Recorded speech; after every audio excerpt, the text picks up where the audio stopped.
Yo, Checkered mates, this is your host, Ivan P. How's everyone doing? I hope everyone had a great summer. I know I did. And here I have my Dynamo Zagreb jacket on as if it was winter. It's not yet winter, but I just wanted to represent Dynamo because they got into the Champions League. We'll get into that a little bit later. But we had a huge summer, a lot of stuff going on, and I just wanted to do a little recap of what happened throughout this whole summer. We could start with the Champions League. We had Luka Modric and Real Madrid winning the Champions League. And then we had Jakic and Frankfurt winning the Europa League against the Rangers. I was 2 for 2 for my predictions. I don't know if you guys saw my prediction videos, but I predicted Real Madrid and Frankfurt to win. So after the Champions League, we jumped into the Nations League. This new tournament concept is third year for the Nations League. And we had 4 games this summer. We had 1 against Austria, 2 against France, and 1 against Denmark. We started off really rough against Austria. We lost 3-0, even though we dominated the first half. I just think that the boys were already in vacation mode, and you got the sense that Dalic, he wasn't feeling this tournament as well. So we lost at home 3-0. It was pretty upsetting because I predicted that we would finish first in this group. I was kind of depressed after that loss, but I said, you know what, let's see what we could do against France. I had a good feeling against France because it was going to be played in split, and I had a feeling we're going to win. If you guys didn't check out my video, I was at the game in Split. It was such a great experience to be in Poljud, in Split. Great atmosphere. It was a great tight game. It was tied 1-1. Kramer scored late on a penalty shot. We could have scored earlier in the game if Budimir would have passed it to Kovacic, or was it Meyer, or he just would have took a better shot. But we're not going to blame Budimir. I love Budimir, but it was a great result against France, world champions, 1-1. I was really satisfied. Guys, please check out my video of my live experience at Poljud Split, Croatia against France. It's a moment I'm never going to forget. I really enjoyed my experience. Third game was in Denmark. I watched this game in Croatia. I was really stressed out because we had to win this game to stay in contention to finish in the Final Four. I think first half, Denmark kind of dominated us. But second half, we took control once Kovacic and Modric came in. And boy, did we dominate. And we won 1-0. And it was such a great feeling to beat Denmark, which is considered one of the dark horses for this Nations League tournament and even for the World Cup. And we beat them 1-0 in their home. It just showed that, you should never underestimate Croatia. We will always be a contender, in my opinion, and nobody should take us lightly. So we beat Denmark 1-0. And then we went to France. I think we played in Paris. Was it Parc des Princes? I'm not sure, but we played France. And we officially beat France 1-0. The first time we ever beat France. That was a moment to celebrate. And it was a big win for us. Gave us this huge boost. I mean, the Denmark win gave us a huge boost. But the France win, now this is going to propel us to the next level. And I think because of this win against France, I think we will finish first in the group, as I predicted. Because our next games are going to be in Zagreb against Denmark, September 22nd.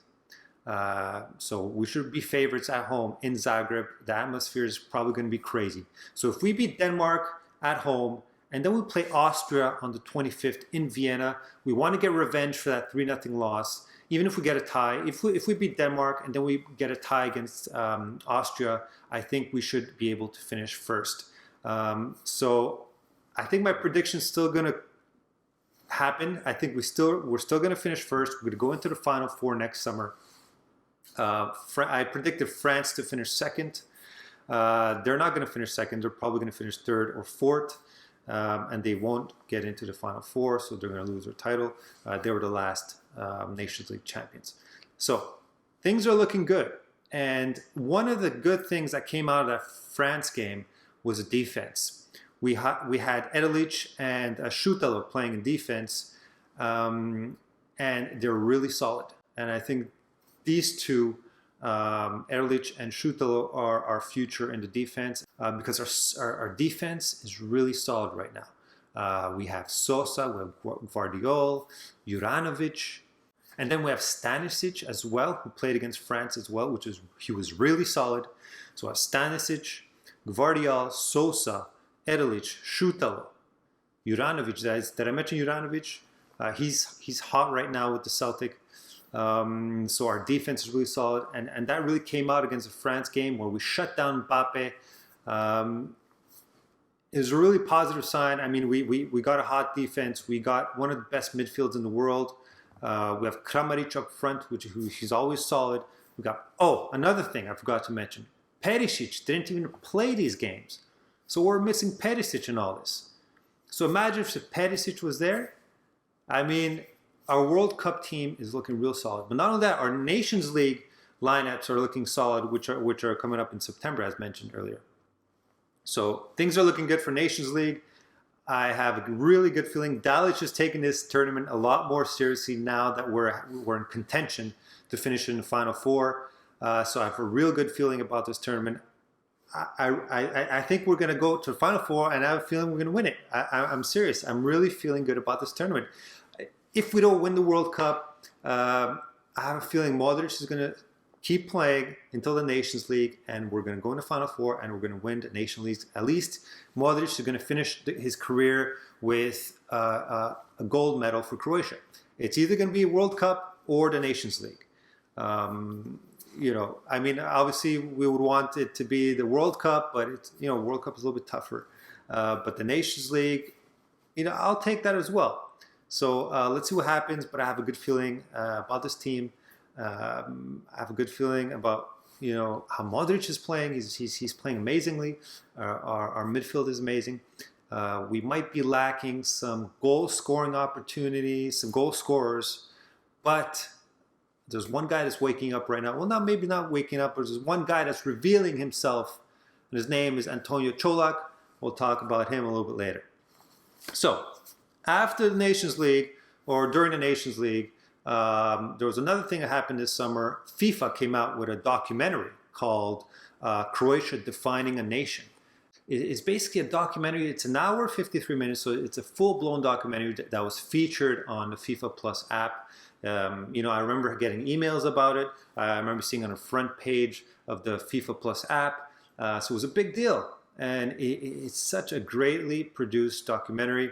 There's interviews with Boban, Šuker, Modric, different players throughout the different generations of soccer players, and they really focused on the 96 and 98 teams and showcasing how those teams and their participations at the Euro and the World Cup really defined Croatia as defined the national identity of Croatia, because not many people knew about Croatia before those tournaments, and it was through soccer, through the World Cup, that people began to find out that Croatia is actually a country, because a lot of people didn't know Croatia was a country until the World Cup. So I definitely recommend check out that documentary. It's really good. If you're passionate about Croatia and Croatian soccer, it's definitely going to bring a tear to your eyes, just like it did to me. All right, now let's talk about the big trades that happened with Croatian players. And the biggest trade that happened this summer was Ivan Perisic went from Inter Milan to Tottenham. And already he's doing great at Tottenham. He has 2 assists in 3 games. I think he's going to fit well with the system. He's going to link up great with Harry Kane. And I wish him the best of luck. I know he's doing great. He's our superstar.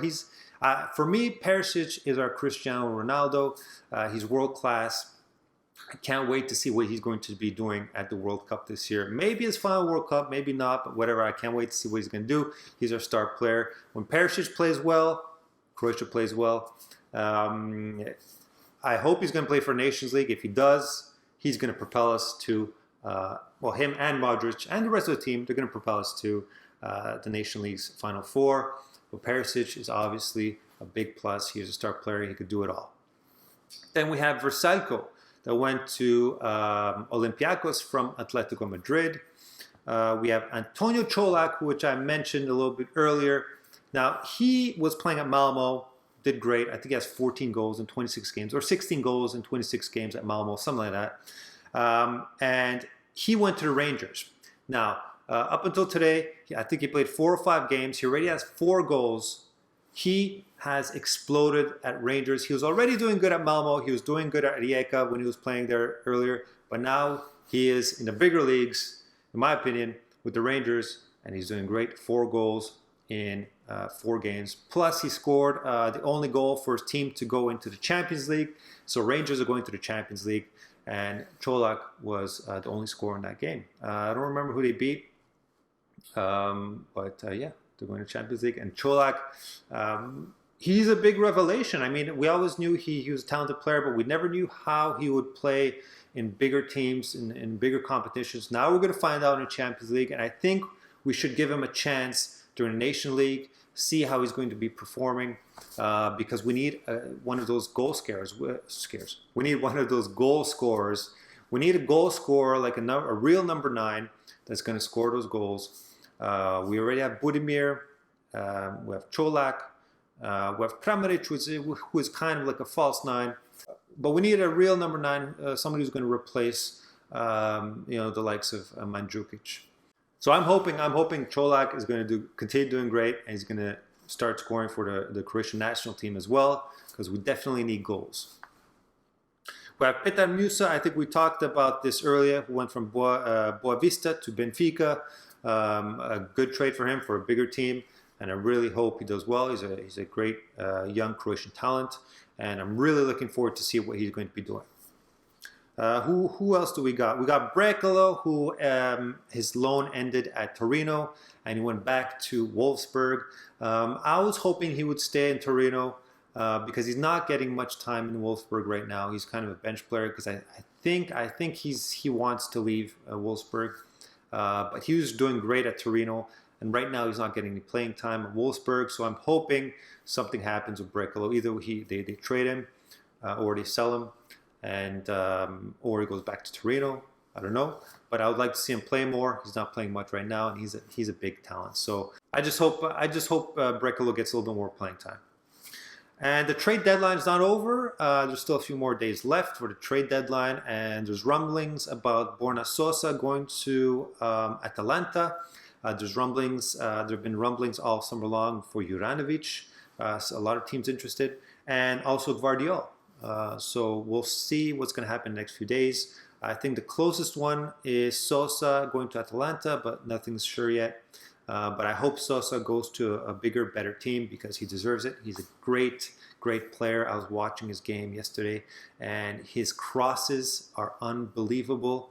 He's going to be huge for us, and he's going to be huge for any team that picks him up. So that's it for the trade deadlines. Let's see what's next. Up next is we got some sad news. We have Shima Vrsaljko, who decided to retire from the national team. Shima played with us technically from 2011 to 2022. Unfortunately, we didn't see him that much in tournaments. He made a huge impact in 2018. In 2014, he was at the World Cup. In 2016, he was at the Euros, but he didn't play much because Dario Srna was still there. So people were kind of waiting, when is Vrsaljko going to start playing? And he finally got started playing consistently with the national team and starting with the national team for the 2018 World Cup qualifying and then 2018 World Cup. And that's where he really shined, and he became, one of the iconic figures of the 2018 World Cup for us. Who could forget that picture of him laying on the floor with the Croatian flag and celebrating, winning the second place in Zagreb and singing. He put on an amazing performance in Russia in 2018. He was one of the key players. His crosses were unbelievable. Who could forget that cross to Perisic against England? And so it's too bad because he got injured after that, and we didn't see him much. He played at the Euro 2022, but again, he wasn't front runner because of injuries. Juranovic kind of took his spot. So we never really got to see, a lot of tournaments with Vrsaljko in his peak. We had one, basically. And it's too bad. He was a great talent, a great right back, his crosses, his speed. But he decided to retire from the national team. I guess he wanted to focus more on his club team, which is totally fine and respectable. He's 30 years old now. I guess he wants to focus a little bit more on the club team because you got to remember he got injured playing for the national team, and that kind of affected his career with Inter Milan. It kind of affected his career with Atletico Madrid as well. Just the nagging injuries that followed with him, and then him getting injured. I think he was even during a friendly game for Croatia. He played injured at 2018 World Cup. He was having issues, and it's understandable. He wants to focus now on his club career. He's 30 years old. He still has a few years left. Maybe a couple, 3-4 years left to play. He's at Olympiacos now, which is a pretty good, decent Greek team. So we wish Shima all the best. Thank you for all your service. You were a wonderful player. Once again, thank you so much. And thank you for those amazing memories you gave us throughout the years. Next up, we have Dynamo Zagreb, baby, reached the Champions League once again. The last time they reached the Champions League was 3 years ago, I believe. So Dynamo Zagreb beating, who was it? Who did they beat? Glimt? They beat Glimt 5-2 in aggregates. Did you guys see that Bruno Pekovic scissor kick goal in the second game? That was beautiful. I was watching it live and I just jumped out of my seat. And they're going to be in the group with Milan, Chelsea, Salzburg. All of those three teams have Croatian players. I can't wait to watch these games. I'll be doing a prediction video about this group. I'll also maybe be doing a prediction video on the Champions League. But I can't wait to watch Dynamo. Hopefully they could pull something out and maybe advance from their group. It's going to be tough. We got Milan and Chelsea. Milan, who finished first in Italy last year. Chelsea, always a top team. So hopefully Dynamo could do something and produce some surprise victories. I would love to see them go through. We'll see. All right, last but not least, guys, the new Croatia national team jerseys just came out. Here's a little sneak peek. I will be doing a review video very, very soon, but I want you guys to let me know what you guys think in the comments below. The new jerseys are out. It's interesting. They're interesting. So I'm gonna wait for my comments in the review I'm going to be doing this week, hopefully, or next week. So I'm gonna reserve my comments for that video. But check out the new jerseys for Croatia for the World Cup for the next 2 years. These are going to be our jerseys, and they're special. So I think that's about it for this summer. As you could see, we had a packed summer. I was in Croatia. I went to Poljud. That was an amazing experience. I got some new merch, as you can see. Is there anything that I was missing for this summer? Is there anything that I missed or that I didn't mention in this video? Please comment below. I'd love to have discussions with you guys. So guys, there's a lot of content coming up. We have the Champions League, we have the Nations League, we have the World Cup coming up in less than 90 days. So there's gonna be a lot of videos. So don't forget to click subscribe below so you don't miss any of the content. So that's it for me today. Checkered mates, this is Ivan P. Do viđenja. Love you all.